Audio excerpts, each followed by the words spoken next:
Bismillahirrahmanirrahim. Assalamualaikum warahmatullahi wabarakatuh.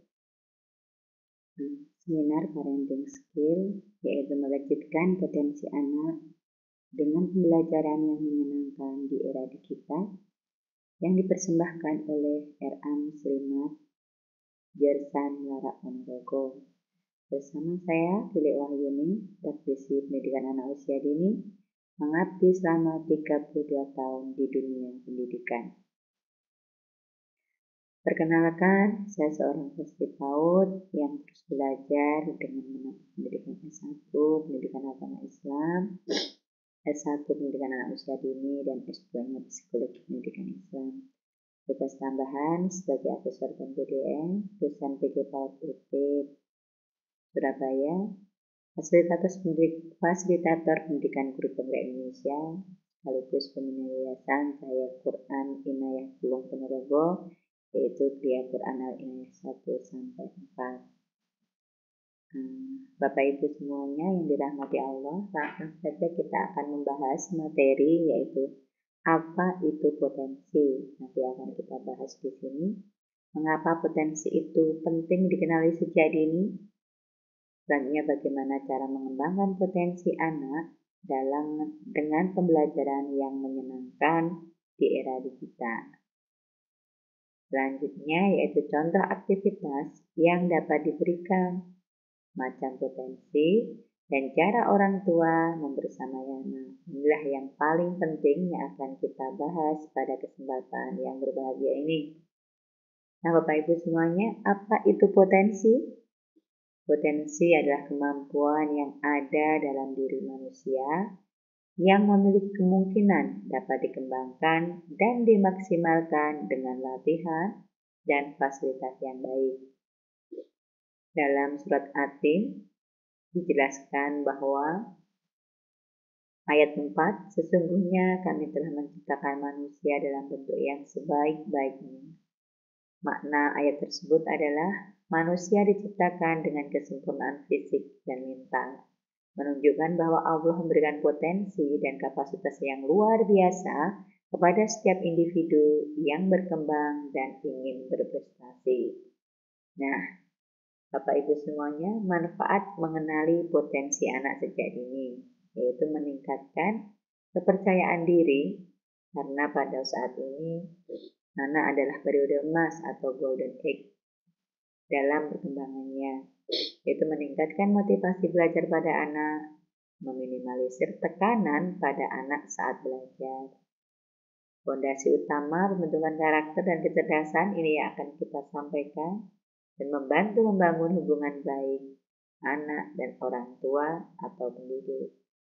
Selanjutnya yang paling utama yaitu meningkatkan rasa bahagia pada anak. Jadi bagaimana potensi itu dapat dikali dengan rasa bahagia dan anak tidak tertekan. Nah, tantangan di era digital adalah teknologi yang berkembang pesat. Yang kita hadapi sekarang adalah masalah HP, televisi, laptop. Nah, peran guru dan orang tua dalam mendidik anak bagaimana ketika di era digital ini semuanya serba laptop, semuanya serba HP.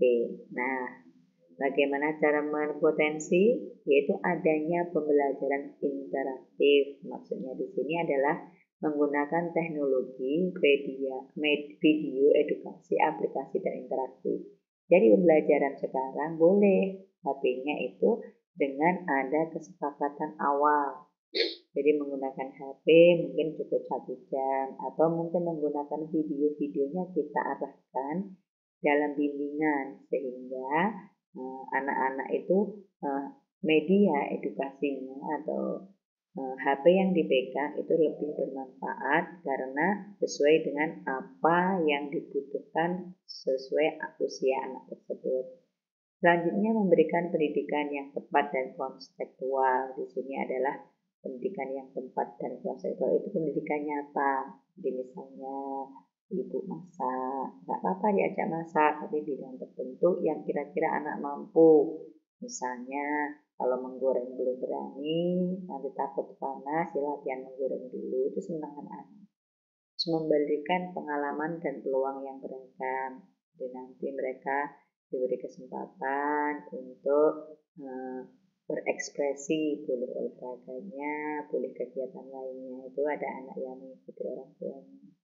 Jangan lupa bermain sambil belajar. Jadi metode permainan edukatif untuk meningkatkan motorik dan kognitif. Jadi kalau kita anak punya HP, itu cukup kita klik Bapak Ibu. Jadi misalnya ingin bermain masak-masakan pakai daun atau pakai itu boleh kliknya di HP, nanti kita tinggal praktekkan. Jadi dia dilihat, nanti tidak apa-apa. Jadi itu yang penting. Jadi mereka punya mindset bahwa HP itu tidak untuk main game saja, ternyata bisa untuk belajar, boleh berhitung, boleh bermain, boleh membuat keterampilan. Selanjutnya itu mendorong anak untuk bertanggung jawab atas dirinya sendiri. Bagaimana bertanggung jawab itu? Boleh klik di HP. Bertanggung jawab itu membereskan mainan. Misalnya kita cari di YouTube itu, tinggal kita bunyi bagaimana anak hebat itu membereskan mainannya. Cukup kita klik lalu kita jelaskan. Oke Bapak Ibu semuanya, contoh aktivitas yang mengalihkan HP dengan bersosial itu membacakan cerita gambar dan diskusi. Jadi mungkin ini bagi guru maupun orang tua ketika anak bermain HP, tadi sudah kita sampaikan, yaitu anak dibatasi atau melihat hal tertentu. Jadi kita sediakan atau mungkin kita pinjam ataupun mungkin kita bisa pakai media sekitarnya, yaitu membacakan cerita gambar dan diskusi. Jadi di gambar itu kita lihat terus bagaimana pendapatmu, itu penting. Bagaimana pendapatmu, bagaimana saranmu, bagaimana menurutmu. Jadi mereka boleh bercerita sesuai yang dia pahami tanpa kita menyalahkan. Tapi panjenengan cukup menyampaikan bahwa bu guru melengkapi atau ibu dan bapak melengkapi yang kamu pahami gitu nih. Jadi anak tidak tersinggung.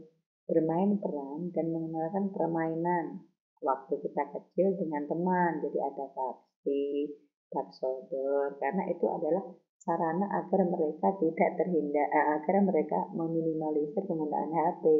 Jadi permainan yang menyenangkan. Jadi kalau kita pakai apa dulu ya, lari-lari bank itu untuk minyak dan sebagainya, itu perlu dikenalkan lagi. Jadi zaman kita kecil, ayo kita ulangkan ke anak yang saat itu kita juga tidak ada HP. Bermain dengan menggunakan bahan sederhana. Nah ini Bapak Ibu, kita lihat adanya kardus misalnya di rumah bekas apa ya, kita beli mie atau kita bekas beli sabun, odol dan sebagainya. Nanti kita cukup klik di HP membuat mainan mobil-mobilan dari kardus, di situ akan keluar nanti. Nah, itu aktivitas yang dapat mengalihkan HP dengan bersosial. Jadi mereka kita mungkin ajak 2-3 anak, terus kita lihat HP sebentar bagaimana tutorialnya, lalu mereka akan mencoba praktek. Jadi kita membangun kreativitas anak melalui stimulasi melihat video tontonan gitu ya. Selanjutnya menciptakan dan mengeksplorasi. Jadi anak-anak bisa mencampur warna, menemukan suatu ide baru. Misalnya ini ada membuat menara, mereka merancang membuat sesuatu yang baru. Mungkin boleh dia coba sendiri, boleh juga kita stimulasi dengan adanya klik dengan YouTube ataupun media-media yang ada di sekitarnya, ataupun contoh dari bu guru boleh. Tapi biarkan mereka latihan dulu semampunya gitu ya. Nanti setelah itu baru kita lengkapi. Mengajarkan keterampilan kehidupan sehari-hari seperti saya sampaikan tadi, masak itu harus dilatih. Misalnya mencuci, terus PR-nya itu boleh nanti mungkin Bapak Ibu guru membersihkan ruang tamu, tempat tidur, atau mungkin toilet dan sebagainya. Jadi itu mengajarkan keterampilan yang mungkin anak-anak perlu dilatih juga. Jadi kalau calistung itu sebagai pendukung saja. Kalau BPK itu memang yang penting anak-anak itu mandiri dan memiliki tanggung jawab itu saja ya. Melakukan kegiatan olahraga, jangan lupa olahraganya boleh jalan-jalan, main bola, lompat lari dan sebagainya. Yang perlu kita kenalkan pada anak, mungkin kita pernah dulu lakukan. Nah Bapak Ibu semuanya, di sini setiap anak mempunyai potensi yang berbeda-beda. Ada yang memiliki keterbatasan musikal, berarti dia mungkin hobinya itu main musik. Nanti kita arahkan sehingga kelak bisa menjadi bekal anak ketika mencari rezeki. atau nanti jadi musisi nasional. Ada kecerdasan visual spasial. Nah, di sini mereka adalah merancang, membuat sesuatu. Jadi biarkan mereka berekspresi karena nanti dia akan menemukan sesuatu dan menghasilkan hal baru. Selanjutnya itu kecerdasan interpersonal, kemampuan untuk memahami, berinteraksi, dan merespon orang lain. Jadi ini teman atau penyampaian informasi, atau dia berani bisa mengajak orang lain ke arah yang lebih baik. Selanjutnya yaitu kecerdasan linguistik atau verbal. Itu seorang penulis yang bisa menyampaikan gagasannya. Seorang profesor, dokter ini memiliki kecerdasan linguistik. Nah, ada kecerdasan naturalistik. Ini mungkin ada yang nanti insinyur pertanian, insinyur peternakan, insinyur perikanan. Itu mereka memiliki kecerdasan yang cenderung dengan alam, naturalistik, gitu ya.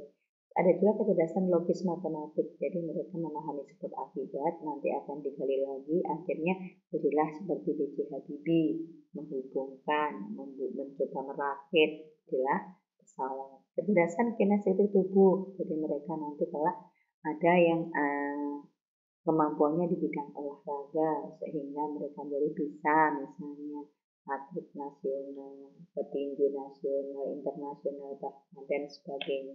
Jadi masing-masing mereka itu memiliki bakat dan minat yang berbeda-beda pada setiap anak. Kita bisa mengetahuinya dari apa yang dilakukan sejak dini, nanti kita asah, dan kita fasilitasi agar anak itu berkembang dengan sesuai yang ada bakat pada dirinya. Nah, apa yang bisa orang tua lakukan agar kemampuan melejit di era digital dan anak bahagia?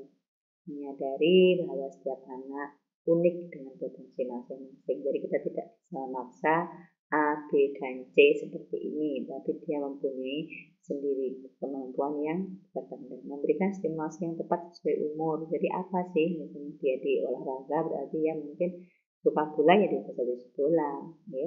Terus mengurangi ekspektasi terhadap pencapaian anak. Jadi biarkan mereka memiliki kemampuan sendiri yang tidak perlu kita paksakan. Kita bisanya hanya menstimulasi atau memberikan fasilitas. Mengapresiasi setiap hasil dengan cara yang tepat, misalnya hebat, jempol, mungkin diberikan mainan atau diberikan kalau kamu berhasil ini nanti ada loh hadiah, kalaupun berhasil tidak apa-apa, terus mencoba seperti itu. Jadi harus beri kalimat yang membuat mereka nyaman. Nah, orang tua dan pendidik perlu mengamati minat anak untuk mengenali potensi mereka. Fasilitasi sesuai minatnya, seperti alat lukis, seperti cerita. Aktivitas bermain beragam mendukung perkembangan keterampilan sosial dan kognitif. Tantangan yang tepat dan dorongan positif membantu anak untuk tumbuh dan percaya diri secara optimal. Nah, Bapak Ibu semuanya, di sini kita sebagai orang tua perlu memahami hal ini sehingga kita tidak memaksakan. Yang harus dipaksakan kalau dalam agama itu dari paksalah untuk sholat. Karena kemampuan apapun kelak dia sukses di bidang apapun tanpa sholat, maka tidak imbang antara dunia dan akhirat. Jangan lupa juga untuk mengaji. Lebih bagus lagi menghafal Quran walaupun tidak 1 juz. Mungkin kalau di dekat sini di RA sini bisa 14 surat. Nah, nanti siap jadi imam atau 20 surat. Siap menjadi imam ketika nanti tarawih itu kita latih. Kita bagi semester 1 dan semester 2. Nah, Bapak Ibu semuanya, dari orang tua silahkan mengembangkan potensi atau bakat itu hubungannya dengan pekerjaan setelah nanti dewasa. Yang tidak lupa adalah akhlak, ilmu, dan adab. Jangan sampai sopan santunnya nanti terlewat. Nah, Bapak Ibu semuanya, setiap anak terlahir dengan keunikan sendiri. Biarkan anak bertumbuh dengan sejatinya diri, dengan rasa bahagia, bebas, dan diterima. Dalam Al-Quran dijelaskan dalam surat An-Nahl ayat 78 yang artinya, dan Allah mengeluarkan kamu dari perut ibumu dalam keadaan tidak mengetahui suatu apapun.